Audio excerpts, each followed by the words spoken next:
Welcome back, bosses. It has been a hot minute and I am so excited to be back. But we're gonna start off talking about some signs of imposter syndrome that you are completely missing. Because if we don't talk about this situation that's going on right now, you're not gonna be able to move ahead. So let's jump in with these signs and symptoms right now. Everybody knows the classic sign of imposter syndrome, that fear of being found out. Oh no, what are they gonna do? They're gonna find out that I'm a fraud. I'm not talking about that. I wanna talk about the sneakier signs that you are missing, starting with what I like to call the ready aim syndrome. This is where we are getting ready to get ready to get ready to get ready. Ready aim, ready aim, ready aim, and we never pull the trigger. I see this mostly in people in the planning stage of their business. They will build a business plan, they will build a marketing plan, they will go back to their business plan, they'll make edits to their marketing plan. They do all the things necessary to keep themselves from actually pulling that trigger. If you catch yourself in the ready aim syndrome, ask yourself why. The next sign of imposter syndrome is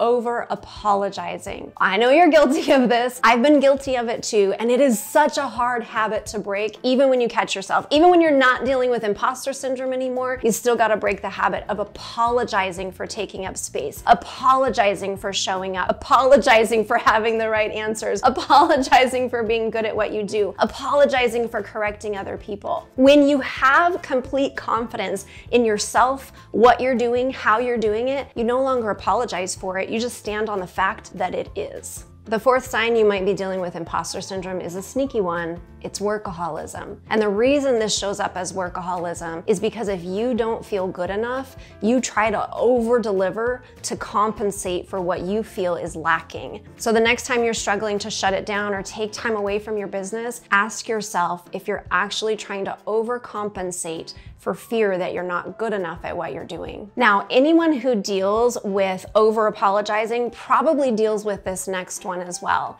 and that is deflecting praise. If someone tells you that you're doing a good job and you deflect or discredit that praise, saying, oh, I just got lucky, or oh, you know, I don't really like this about it, oh, I'm not really sure. If you can't just say a thank you and celebrate your accomplishments when someone else is, this is generally a sign of imposter syndrome. If we don't feel good enough, we're very uncomfortable hearing that we're good enough from other people. This next one is hard to catch. It's putting off opportunities. Even if you are unconscious of your imposter syndrome, that imposter syndrome will give you lots of reasons why you can't do that amazing thing that you want to do, that amazing opportunity that's sitting right in front of you. Someone could come to you with a collaboration, someone could come to you with an invitation to be on a TV show, and all your mind is going to do, if you're not conscious or comfortable being conscious of the fact that you don't feel good enough for it, your mind will give you other reasons, really good, valid explanations as to why you should say no to that opportunity. I've had this happen myself. When I got really clever about what my imposter syndrome was doing, when it would come up as fear or doubt or worry, I knew that I was gonna push through it. My mind started to recognize that I was gonna push through it, so it started to find other ways to provide that distraction. And this is what happens if you just push through fear, which is great, and we need to do that. But if you don't also work on the underlying beliefs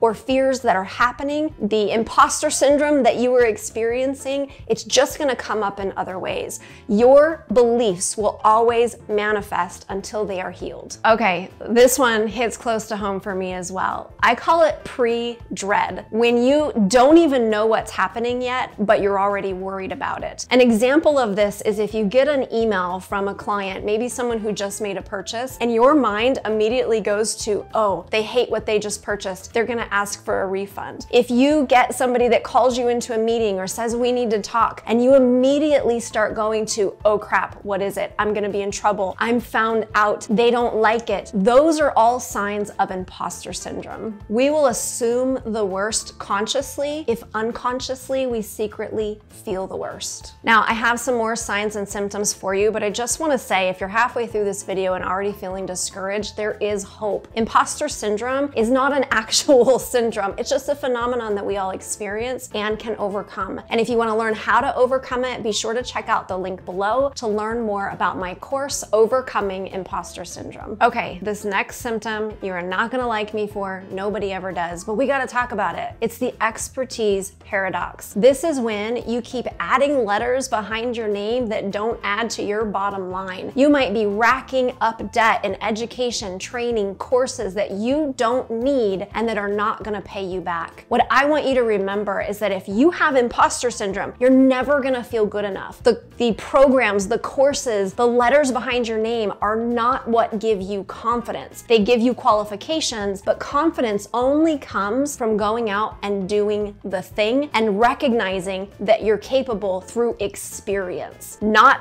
training. So don't shoot the messenger, but do question next time you think you need a qualification. Will it add to your bottom line? Meaning more revenue, more profit in your pocket. Next up, and this one is hard, it's about taking criticism personally. When we have imposter syndrome, we are gonna feel every bit of feedback as an attack. But what we need to do instead is have the confidence to take that criticism solely as feedback, as a means to help us improve and get better. If we know that we can improve and get better, we welcome feedback. If we worry that we're not enough, we push it away. So practice taking in criticism. Yes, it might sting, and it's okay to say, oof, ouch, okay, I'm listening, and then take it in, sit with it for a couple days if you need to, and allow yourself to grow from it because you are capable of that. You are better, smarter, stronger, more capable than you realize. For this next sign of imposter syndrome, have you ever felt like you just lucked into an opportunity, like you didn't really earn it? It kind of just fell in your lap and therefore you don't deserve it, or maybe someone else deserves it more. Feeling like we didn't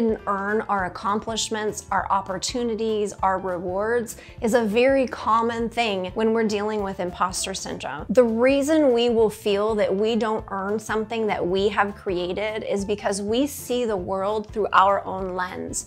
If you're wearing a blue tinted lens that happens to say, I'm not good enough, everything that you try to look at, every red opportunity out there is gonna be tinged. You're not gonna see red, you're gonna see purple, you're gonna see blue, you're gonna see everything but the truth that is right in front of you. Until you learn to take that lens off, you will never feel as though you've earned anything. Here's a really sneaky sign for you. Have you ever felt guilt or shame when you're not doing everything? I hear this more from people who are scaling their business, they're running teams. Now they're not doing every single thing in their business, and maybe those teams are even doing some things better than them. This brings up a lot of guilt and shame because we feel a sense of imposter syndrome. Am I really as good as what I thought I was? Do I really have the value to offer that I thought that I had? Or am I just a disposable piece in this project? This really comes down to not knowing your own value as one part of a whole. The great thing is when you do grow and scale a business, you will get to the point where you can hire people who are smarter than you in certain areas, but that should not diminish what you know is your zone of genius. I have this amazing team that is helping me create content, create videos, do all of the marketing, and they're doing it so much better than me. Does that diminish my worth as a business owner, or does it increase it? I want you to remember that if you're feeling guilt and shame, it's not because you don't have all the skills, it's because you still have this little thorn in your side that says you're not good enough unless you're doing it all, unless you're overworking, unless you're over-delivering, unless you are filling in that deficiency that says, I'm not good enough. Last but not least, and this one's a little bit tricky to explain, but something that I see happen a lot is people will go out, try to sell their offer, their services, their goods, their products, whatever it is. And when it doesn't sell, they think there's something wrong with their offer. They think there's something wrong with what they're doing. Then they go back and they try to get more qualifications, or they try to change their offer, they try to lower the price, they try to do something to fill in what they think is a deficiency in themselves. And this is not the case. They see it it this way because your imposter syndrome will always tell you you're the problem. But the real problem here is not imposter syndrome. Well, it is imposter syndrome, but the thing that actually needs to be corrected is your skills around sales. If you don't know how to stand confidently in what you offer, if you have imposter syndrome saying that you shouldn't sell it or that it's not good enough, that will come across in the confidence of your sales. And when that is the case, your sales will always flop, even if you are the best freaking person in the world at what you do. You can be phenomenal in your services, in your offers, and stink in sales. And if you have imposter syndrome, you won't realize it's a sales skill.